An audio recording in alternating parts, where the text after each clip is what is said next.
ദില്ലി മദ്യനയ അഴിമതി കേസിൽ അരവിന്ദ് കെജ്രിവാളിനെതിരെ ഇഡി നാളെ കുറ്റപത്രം നൽകിയേക്കും. ഇടക്കാല ജാമ്യത്തിൽ സുപ്രീം കോടതി നാളെ ഉത്തരവ് പറയാനിരിക്കെയാണ് നീക്കം. മദ്യനയ അഴിമതിയുടെ പ്രധാന സൂത്രധാരൻ കേജ്രിവാൾ ആണെന്ന് കുറ്റപത്രത്തിൽ ഇഡി വ്യക്തമാക്കും. ശരത് കെ സിസിയാണ് വിവരങ്ങളുമായി ദില്ലിയിൽ നിന്ന് ചേരുന്നത്. ശരത്ത്, നാളെ സുപ്രീം കോടതി വളരെ പ്രധാനപ്പെട്ട ഒരു വിധി പ്രസ്താവിക്കാനിരിക്കെയാണ്. ഇന്ത്യ മുന്നണിയെയും അരവിന്ദ് കെജ്രിവാളിനെയും ആം ആദ്മി പാർട്ടിയെ സംബന്ധിച്ച് വളരെ പ്രധാനപ്പെട്ട തീരുമാനമാണ് നാളെ സുപ്രീം കോടതിയിൽ വരേണ്ടത്. അതിനിടയിലാണ് റൌസാന്വി കോടതിയിലേക്ക് ഇപ്പോൾ ഈ കുറ്റപത്രവുമായി ഇഡി എത്തുന്നത്.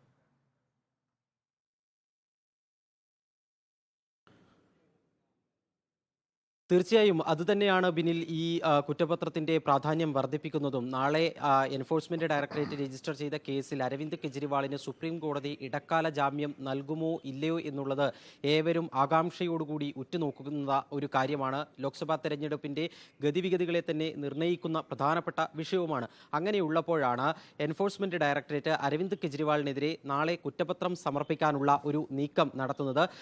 ഒരു സംശയം ഉയർന്നു വന്നിരിക്കുന്നത് അരവിന്ദ് കെജ്രിവാളിന് കുറ്റപത്രം സമർപ്പിക്കുന്ന സാഹചര്യം ചൂണ്ടിക്കാണിച്ചുകൊണ്ട് ഈ ഇടക്കാല ജാമ്യം ലഭിക്കുന്ന സാഹചര്യം തടയുന്നതിന് വേണ്ടിയാണോ എൻഫോഴ്സ്മെന്റ് ഡയറക്ടറേറ്റ് ശ്രമിക്കുന്നത് എന്നുള്ളതാണ്. ഏതായാലും ഇക്കാര്യത്തിൽ അഭിപ്രായങ്ങൾ ഉയർന്നു വന്നതേയുള്ളൂ. ഈ എൻഫോഴ്സ്മെന്റ് ഡയറക്ടറേറ്റ് മദ്യനയ അഴിമതി കേസുമായി ബന്ധപ്പെട്ട് മാർച്ച് 21 തീയതിയാണ് ദില്ലി മുഖ്യമന്ത്രി അരവിന്ദ് കെജ്രിവാളിനെ അറസ്റ്റ് ചെയ്യുന്നത്. കള്ളപ്പണം വെളുപ്പിക്കൽ നിരോധന നിയമപ്രകാരമുള്ള അറസ്റ്റ് ആയതുകൊണ്ട് തന്നെ അറസ്റ്റ് രേഖപ്പെടുത്തി 60 ദിവസത്തിനകം കുറ്റപത്രം സമർപ്പിക്കണം. ആ സാഹചര്യത്തിലാണ് ഈ കുറ്റപത്രത്തിന് എൻഫോഴ്സ്മെന്റ് ഡയറക്ടറേറ്റ് കുറെ കൂടി വേഗത്തിൽ ആ നടപടികളൊക്കെ തന്നെ മുന്നോട്ട് കൊണ്ടുപോവുകയും ചെയ്തത്. നാളെ റൌസ് അവന്യൂ കോടതിയിൽ കുറ്റപത്രം സമർപ്പിക്കാനുള്ള സാധ്യതയുണ്ട് എന്നാണ് ഇ ഡി വൃത്തങ്ങൾ വ്യക്തമാക്കുന്നത്. ഈ കേസുമായി ബന്ധപ്പെട്ട് ഏറ്റവും പ്രധാനപ്പെട്ട സൂത്രധാരനായി പ്രവർത്തിച്ചത് അരവിന്ദ് കെജ്രിവാൾ ആണെന്നാണ് എൻഫോഴ്സ്മെന്റ് ഡയറക്ടറേറ്റിന്റെ കണ്ടെത്തൽ. സൗത്ത് ഗ്രൂപ്പിൽ നിന്ന് മദ്യനയ അഴിമതിയുടെ ഭാഗമായി 100 കോടി രൂപയോളം ആം ആദ്മി പാർട്ടിക്ക് ലഭിച്ചു. ആം ആദ്മി പാർട്ടിക്ക് ലഭിച്ച ആ ഹവാല പണം ഗോവ നിയമസഭാ തെരഞ്ഞെടുപ്പിൽ ആം ആദ്മി പാർട്ടി ചെലവാക്കി. അതോടൊപ്പം തന്നെ ആം ആദ്മി പാർട്ടിക്കെതിരായ നിരവധിയായ തെളിവുകൾ അരവിന്ദ് അറിവും സമ്മതത്തോടെയും നശിപ്പിച്ചു തുടങ്ങിയ കാര്യങ്ങളായിരിക്കും കെജ്രിവാളിനെ പ്രതി ചേർത്തുകൊണ്ട് എൻഫോഴ്സ്മെന്റ് ഡയറക്ടറേറ്റ് ഈ കുറ്റപത്രത്തിൽ വ്യക്തമാക്കുക. അതോടൊപ്പം തന്നെ ഏറെ ഉറ്റുനോക്കപ്പെടുന്ന ഒരു കാര്യം ആം ആദ്മി പാർട്ടിയെ ഈ കേസിൽ ഈ കുറ്റപത്രത്തിൽ പ്രതിയാക്കുമോ എന്നുള്ളതാണ്. ഇതുവരെയുള്ള PMLA കേസുകൾ പരിശോധിക്കുകയാണെങ്കിൽ ഒരു രാഷ്ട്രീയ പാർട്ടിയെ തന്നെ പ്രതി ചേർക്കുന്ന സാഹചര്യം ഉണ്ടായിട്ടില്ല. പക്ഷേ ഈ കേസിൽ അങ്ങനെ ആം ആദ്മി പാർട്ടിയെ പ്രതി ചേർക്കാനുള്ള സാഹചര്യം നിലനിൽക്കുന്നുണ്ട്. രാഷ്ട്രീയ പാർട്ടിയെ കമ്പനിയായി പരിഗണിച്ചുകൊണ്ടാണ് എൻഫോഴ്സ്മെന്റ് ഡയറക്ടറേറ്റ് ആം ആദ്മി പാർട്ടിയെ ഈ കേസിൽ പ്രതി ചേർക്കാൻ നീക്കം നടത്തുന്നത്.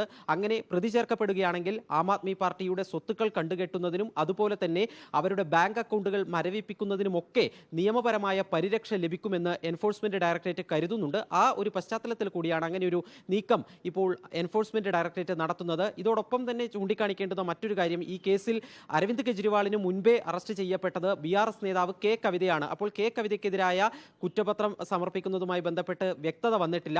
ഇനി അരവിന്ദ് കെജ്രിവാളിനെതിരായ കുറ്റപത്രത്തിൽ കെ കവിതയും കൂടി പ്രതി ചേർക്കുകയാണോ അല്ല അവർക്കെതിരെ മറ്റൊരു അധിക കുറ്റപത്രം സമർപ്പിക്കാനാണോ ഇ ഡി ഉദ്ദേശിക്കുന്നത് എന്നുള്ള കാര്യത്തിൽ വ്യക്തത വരേണ്ടിയിരിക്കുന്നു. ഓക്കെ, ഇക്കാര്യങ്ങളെല്ലാം വ്യക്തത വരേണ്ടതാണ്. നാളെ എന്തായാലും സുപ്രീം കോടതി അരവിന്ദ് കെജ്രിവാളിന്റെ ഇടക്കാല ജാമ്യ ഹർജിയിൽ തീർപ്പ് കൽപ്പിക്കാൻ ഇരിക്കെയാണ് കുറ്റപത്രം സമർപ്പിക്കാൻ വേണ്ടി ഇ ഡി അതിവേഗത്തിൽ നീക്കം നടത്തുന്നത് എന്നുള്ളത് വളരെ രാഷ്ട്രീയ പ്രാധാന്യമേറെ കാര്യമായി ശരത് കെ ശശി ചൂണ്ടിക്കാട്ടുന്നു.